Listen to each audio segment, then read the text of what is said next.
بسم اللہ الرحمن الرحیم۔ کربلا کا میدان ویران تھا، جسم خاک پر بکھرے ہوئے تھے اور ظلمت ہر طرف چھا چکی تھی۔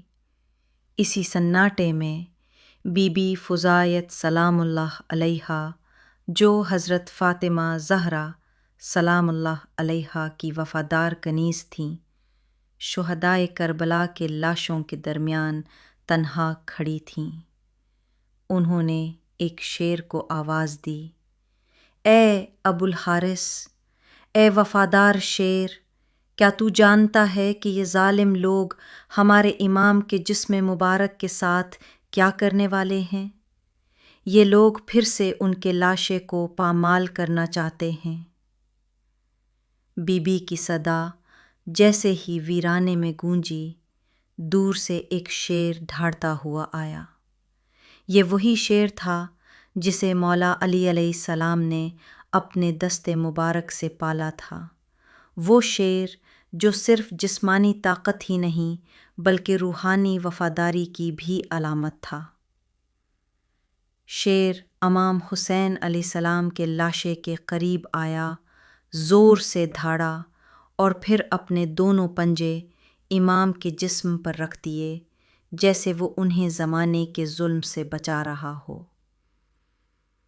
عین اسی وقت عمر بن سعد کا لشکر دوبارہ لاشے کو روودنے کے لیے آیا، لیکن شیر کو دیکھ کر سب ٹھٹک گئے۔ عمر بن سعد نے کہا، یہ فتنہ ہے، اس شیر کو چھیڑنا خطرناک ہوگا، واپس لوٹ جاؤ، اور وہ سب خوفزدہ ہو کر پیچھے ہٹ گئے۔ بی بی فضا نے جب یہ منظر دیکھا تو جناب زینب سلام اللہ علیہا کو سارا واقعہ سنایا۔ یہی شیر ابو الحارث لاش اقدس کی حفاظت کر رہا تھا، اور کربلا کا یہ لمحہ تاریخ کے اوراق میں وفاداری اور قربانی کی روشن مثال بن گیا۔ بی بی فضا، جنہیں آج بھی امام فضا کے لقب سے یاد کیا جاتا ہے، رسول اللہ صلی اللہ علیہ وآلہ وسلم کی زندگی میں 3 دعائیں مانگنے کی اجازت پا چکی تھیں۔ 2 دعائیں وہ پہلے مانگ چکی تھیں، اور تیسری دعا اس وقت مانگی جب امام حسین علیہ السلام کی حرمت خطرے میں تھی۔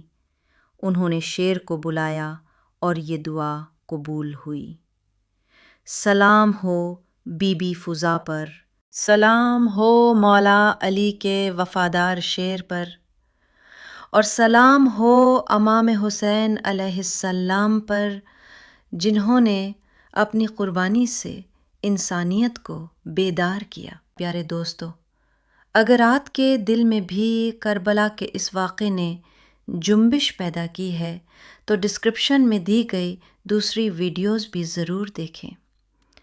اگلی ویڈیو میں ایک اور دردناک اور سبق آموز واقعے کے ساتھ ملاقات ہوگی۔